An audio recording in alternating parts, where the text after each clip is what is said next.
This episode brought to you by Mercedes-Benz.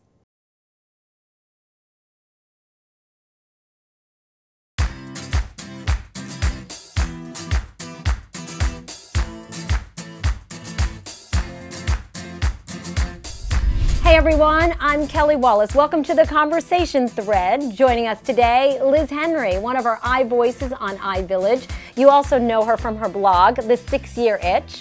Also, Nicole Feliciano of Mom Trends, and Carol Kane, New York City Mama. Thank you guys so much for being here. Thanks for having us. So a recent study by Temple University found that more moms are shopping in teenage stores so they can dress more like their teenage gals. Liz, you're looking at me. I have an 8-year-old, so I'm dressing like an 8-year-old because this is her belt. So I saw it and I thought, I wonder if that'll fit me. I put it on, it looks fabulous, it matches my shoes. It matches your shoes, so maybe we can get great fashion from our youngsters, She did right? say, Mom!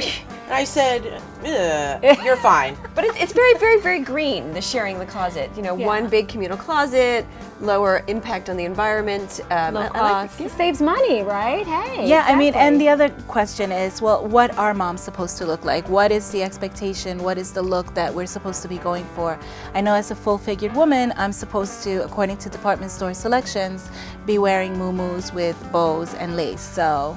Yeah. And back ties. And back ties, exactly. But, you know, the question does, we're sort of in one way, a serious way, what is it though that more moms are feeling like? Is it that they feel like they have to look younger and be younger, so if they dress like a teenage gal, they're going to automatically be viewed as younger in some way, Nicole? Well, the rules are you can wear whatever you want as long as you feel fabulous in it and it makes you feel confident, great, but you cannot hit on the salespeople at Abercrombie and Fitch. All right, another story about should we tell our girls they're pretty? A Huffington Post blogger writing about maybe the worst thing we can do in a way is tell our girls they're pretty, because then we're saying that's the only thing people value. Does she have a point? I mean, if it's the only thing that you're telling your children, your daughter, then obviously there's something wrong with that. But, you know, as someone who grew up with a father who never said I was pretty or gave me any compliment at all, when I was 20, you know, the first guy that came along gave me a compliment. I thought he was the love of my life. So I think there has to be some sort of balance where you don't limit to physical beauty, you also compliment, you know, their accomplishments and their intellect and so forth. As a mom, two girls, I wonder in our household, I find myself saying, you're so beautiful inside and out, so that they value what's inside as much as what's on the exterior. We talk about Barbie and what it's like to go through her life, having these external judgments placed on her.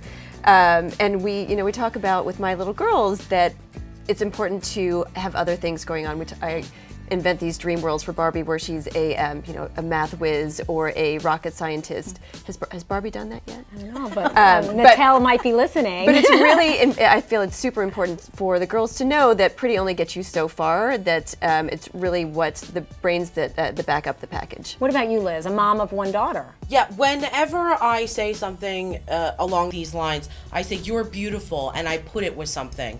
So, you're beautiful and you're artistic. I love the way that you drew this picture. I never want her to look for her self-love in someone else's eyes. So that she can sort of get a few things that she's being valued for Exactly. at any one time. Okay, now time for our Whip Around segment, which is sponsored by the all-new 2012 Mercedes-Benz M-Class that works behind the scenes to ensure your family's safety. Nicole, will begin with you. What's the one thing you do to be the best mom you can be? Running is a huge sanity saver for me. Those hours that I'm spending right now training for the New York City Marathon. Woohoo! That's thank amazing. you. Congratulations. You know, me, no cell phone, and just the open road. It's very important to keeping me energized and to be a better mom. Absolutely. Carol, what about you? For me to be creative, to do my writing, to do things that have nothing to do with being a mother, to me that's wonderful.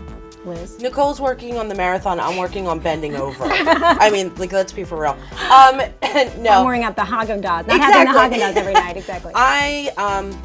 I make a commitment to creativity, so I just want to make sure I get it in my job, just owning that creativity. I mean, you know, we sort of talk about it. We're moms, we're taking care of our kids, we're taking care of our partners, we're taking care of our jobs. Sometimes the mom, right, is on the bottom of the list. So, all right, may we all run a marathon, be creative, and own it someday. Thank you guys so much for being here. Thank you. And you can continue the conversation in the iVillage community. Head to the conversation thread message board. I'm Kelly Wallace. Thanks again for being here. We'll see you next time.